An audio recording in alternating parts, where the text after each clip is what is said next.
Welcome to Ron and Nick's Best Friend Podcast, a podcast that you cannot live without. You can't not live without. Without. Okay. Live We're without. talking to our... How would you say that in Greek? Come on, man. I love it when you speak Greek. I'm not that good. Come on, Greek. man. No. Yes, you are. All right. I'll do it in Greek. Please. Welcome to Ron and Nick's Best Friend Podcast, a podcast that you cannot live without. Okay. There's the Greek I wouldn't version. have done it if I knew you were going to do that. All right. So here we go. Hey, happy Veterans Day. We're recording on Veterans Day.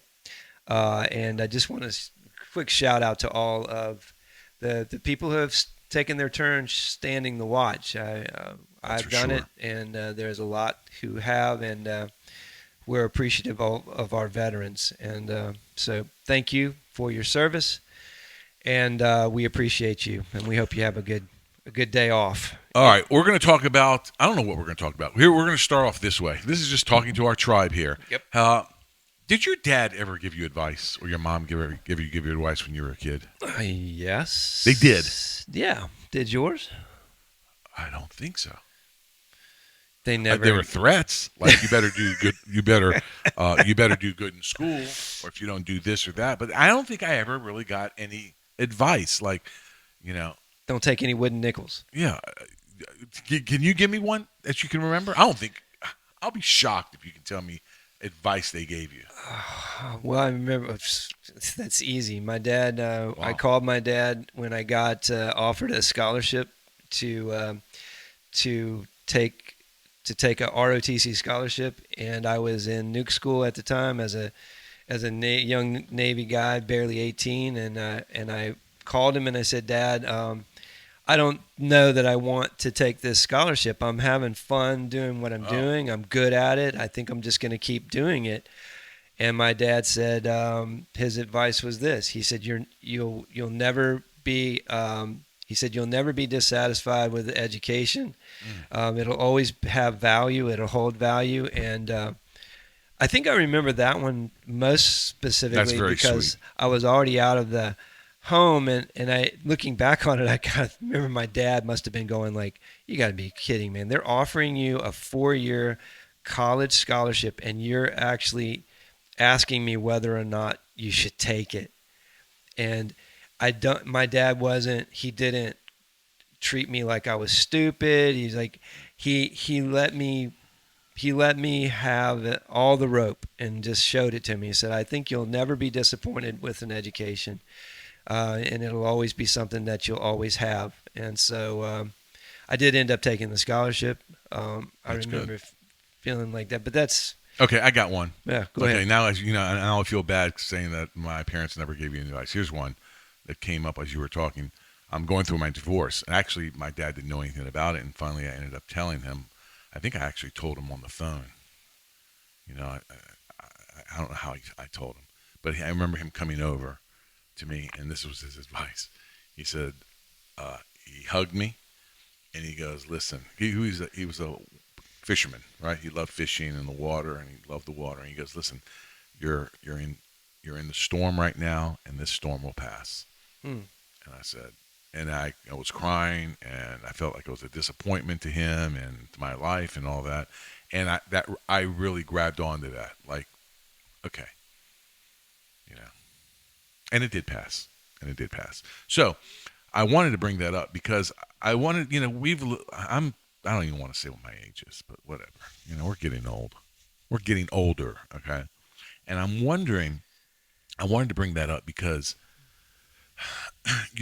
I think we're given advice constantly in our lives, and most of the time, at least with my kids, I don't know if they listen to me or not, or maybe I don't listen to advice.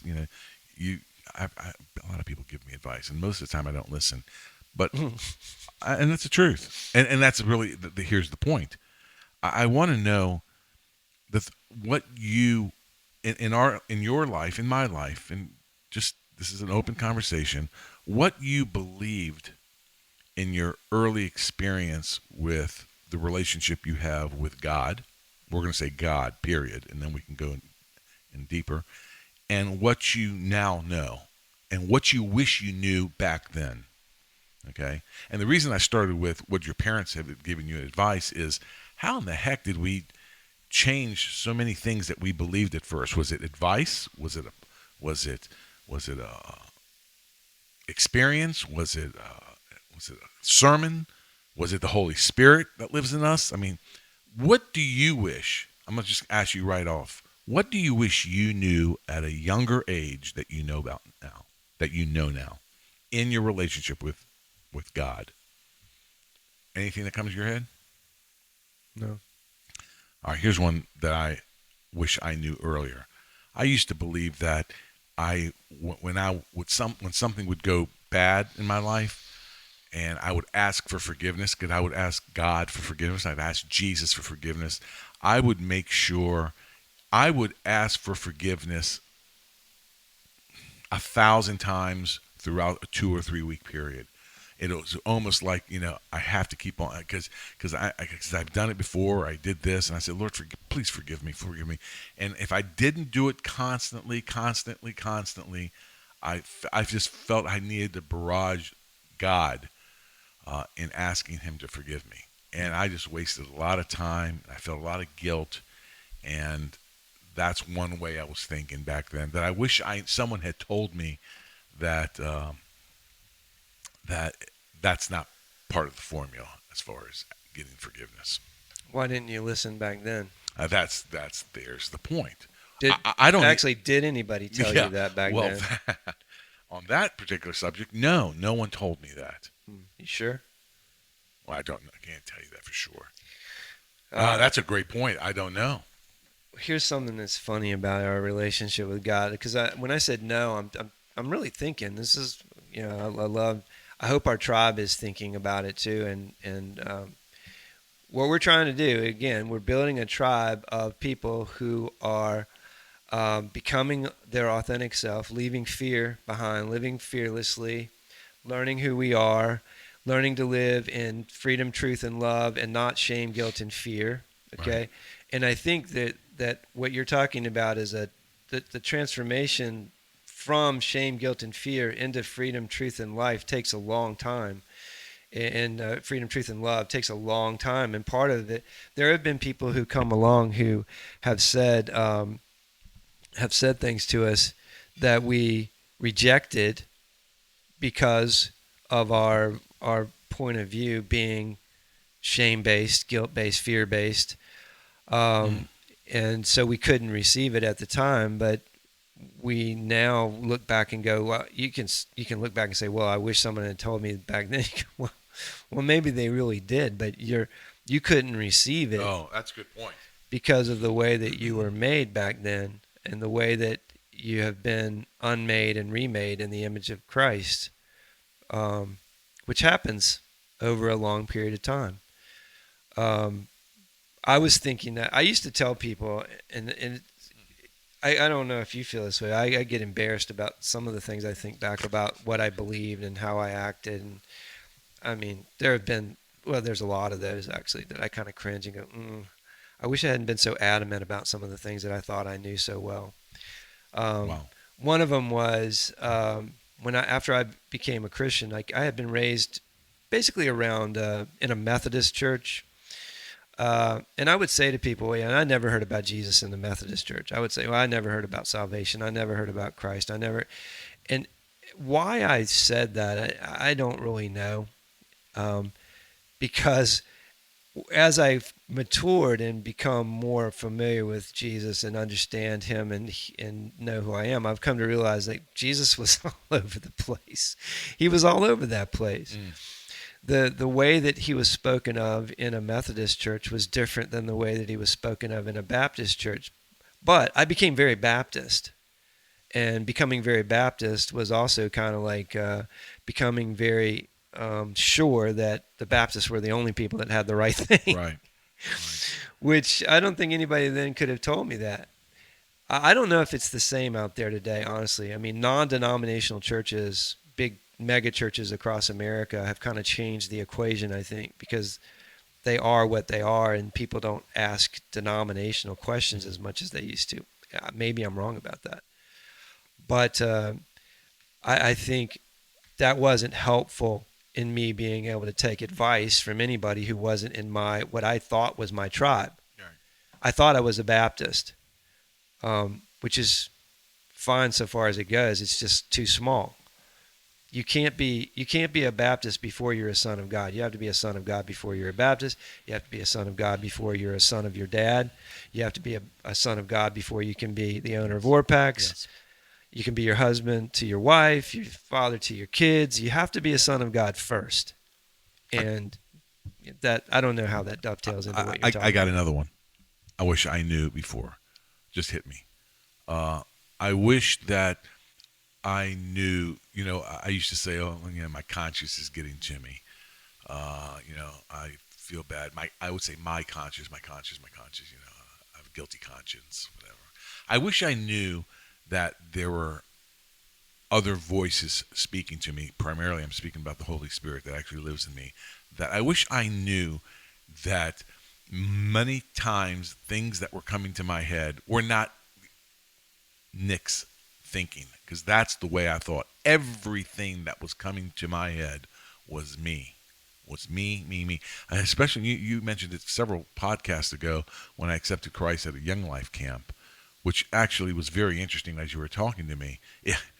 I was even back then thinking it was me, me, me, me, me, me, thinking, okay, I am going to believe in Jesus Christ. I am going to believe he is the Son of God. I am going to believe that through him there is forgiveness. I. And when you were talking, it really resonated. I never even told you this. It really resonated to me that, no, it was the Holy Spirit saying, hey, this is the truth. Will you accept it? You got to believe. I love what you say. If you believe a guy came out of a grave, it's called you're crazy. Okay? Yeah, insanity. Insanity. So I believe God was speaking to me much more than I realized, and I wish I understood that, because there was so many times in my life that I used to hear it in church or people talking, oh, God's leading me, God's telling me. I go, what the heck are you talking about? I haven't heard anything. And I was hearing him the whole time. Things that he was saying to me, that I was saying it was me thinking that. So sometimes I have a hard time connecting the word you use to the where you end up going, because we're different people. Because I'm a words guy, and I'm trying to connect this back to the word advice. Why did advice come to you? Because I'm not sure how I make that connection. I think when I brought advices, I'm sure I heard the things that I'm telling you that I didn't know, like hearing hearing my conscience speaking to me. I'm sure I heard along the way people, maybe advice is not the best word, telling me that how God speaks, or advising me, and I'm sure I just dismissed it. I just didn't listen to it. I just, good advice, good suggestion. I'm not accepting it right now, or I'm not ready to hear it. So maybe you're messed up in the word with advice. Oh, no, no, no, no. I'm fine. I want. It's funny because a lot of times I go back and listen back to this, because we do listen to our own podcast, by the way, and we get a lot out of it, a lot of this discussion, just like a lot of you tell us. Right. I find that sometimes we're like, I'm cutting you off and not letting you let the Spirit take it where it's going, because this is a Holy Spirit conversation that we're having right now, and I want to make sure that I don't cut it off and take it a different direction, because I believe when you come on and say, I want to talk about advice, I assume that's the Holy Spirit.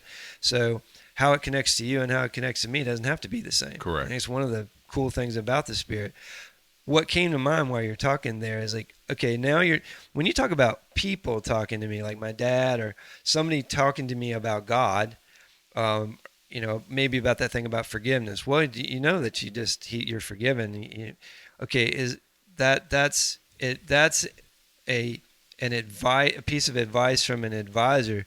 But now I know the advisor, who is the Holy Spirit, and that's the reason I said I don't know that I could have said, what I wish I knew. I don't know how I can even get to that, because I just didn't know him. And I don't think you can't know the Holy Spirit. You can't have a 30-year-old relationship with the Holy Spirit in 3 years. Just like you can't be married for 40 years in 4 years, which is why a lot of people get divorced. They think, well, everything's supposed to happen in a way that's like, oh, well, I'm supposed to feel this way about you, and we're supposed to do this, and it's supposed to work that way. Who said? It takes a long time to know somebody, and you don't know. Like, even we said this before. I don't know Tina now. Known her since she was 15. Still don't know her. And that's a human I'm trying to get to know. Mm. So getting to know the advisor is the point of this podcast. Getting to trust what he says, that he is speaking to you, that he is willing to give you advice. It's kind of sad. You say, well, I don't think my mom and dad ever gave me advice. They gave you a lot more advice than you know. If we sit here a while, you'd get a lot more stuff. I just pulled up one off the top of my head, but if I sat here, I would find a lot more. You're probably right. And so would you. And we'd find advice about school, and advice about Right. friends, and advice about getting cut off teams, Yeah, and right. advice about, okay, there was a lot of that. Wow. What happened when we met the Holy Spirit is we started, okay, can I trust this advice? First of all, can I hear him? Tribe, can you hear him? What's he saying to you? What's the most important thing I can hear right now? What do you need? What do I need to know? What do I need to do? Straight out of, Winship's book that we talk about so much. What do I need to know? What do I need to do? Okay, will he speak to you is the first question. Now that he's speaking to you, will you invite him into the situation? I was laughing. Can you hear me? That I was laughing with Nick earlier about this book that we have that's a new resource on the web that we're sowing seeds with, this Proverbs, Parables, and Prayers that I wrote. As I'm doing some editing on new printings, and I was having a conversation with the Holy Spirit about it, and he said, "Why don't you invite me into Yeah, it's funny. into the writing and the editing of this thing? I mean, are we doing this together or not? It's about me. It would be helpful if I was doing it with you." And I find that sometimes I like I was when I was younger with people, I don't really want your advice. Well, I got the idea from you, but I got it from here. Yeah, which is modern Western Christianity in a nutshell. It's like, we don't really need you. We've said a lot about this. Holy Spirit, thanks for coming. Jesus, thanks for doing what you did. Thanks for sending your Spirit, but we're not really interested in his advice. We'd rather stick with our own routine and do our own thing. So it's kind of funny. I as I'm thinking the way that I think about it, I want to know the advisor better. I want to hear him more clearly, and also another thing I guess I should throw in is, like, I'm a counselor for Pete's sake. So what do? I sit with people all day long, every day, and I do what? I advise them. Oh, listen, yeah. Yeah, I listen, and then I advise them. Now, when I did that by myself as a pastor in the flesh, I wore myself down to a frazzle because people do not listen. They don't. And they will not listen. And they nod their heads, bang, bang, bang, bang, and then they go off and they do the same stupid stuff that they've been doing. And that used to drive me crazy. Now I sit with people with the Holy Spirit, the advisor, and I listen to him and I offer his advice, and I do it freely. And I offer it just like my dad offered me that advice about the scholarship. Well, here, son, here it is. You can have it. And I realized this. You can't be advised if you can't be free. Ooh. What? Well, you can't. How can you, if you can't be free, how can you take advice? What does that mean? It means you have to be free to take it or leave it. Oh, you can't shove it down their throat. No, if I'm advising you, I'm actually inviting you into something with me. If I'm instructing you and I'm telling you, no, this is what you do, that's a whole different relationship. You don't have a choice. This is it. Do it. And I know that the kind of relationship that the Holy Spirit chose with us was advisor. He's an advisor. Helper, counselor, comforter. Okay? He didn't say, I'm leaving you an instructor. Well, I guess he did, because he said he was going to take the things of Jesus and make them known to you. But it's not the same thing. It's not the same relationship. He's actually offering you, like, let me interpret what Jesus said for you. Here it is. I'm offering it to you. Take it. And if you don't want to take it, you don't, he doesn't, I don't know, you don't have to take it. Stupid. to not take his advice, the things that he's written down, the things that he says to your heart. It's stupid not to take that advice, just like it was stupid for me not to Right. listen to my dad Right. when he had 10 times the experience I had. So that's the angle I'm taking about advice. Anything the Spirit is saying to you about this? No, other than I just want to as we're coming to the end here, I want you just to talk about why does it take, why does the relationship continue to develop? What do you think changes? We're talking about now with the Holy Spirit. You brought up the example of, I'm learning Tina. I've known her since she was 15 years old, and I'm still getting to know her. Yeah. What else can change with the relationship with the Spirit? What else can you learn about Him? Maybe hear Him better, or I mean, that's a little discouraging. Listen, what's discouraging? Well, it's just like, do I continuously, do I ever get there? Okay, that's such a great question. Get where? Where are you trying to get? Like, this is a relationship.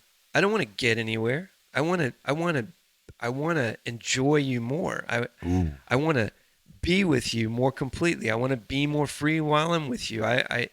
How do you get there? Well, when you accept his advice, he's inviting you into more and full life. That's what John 10:10 says. I came that they might have life and have it to the full. He's inviting you into more full life. His advice is always tending towards freedom and truth and love. All of his advice is.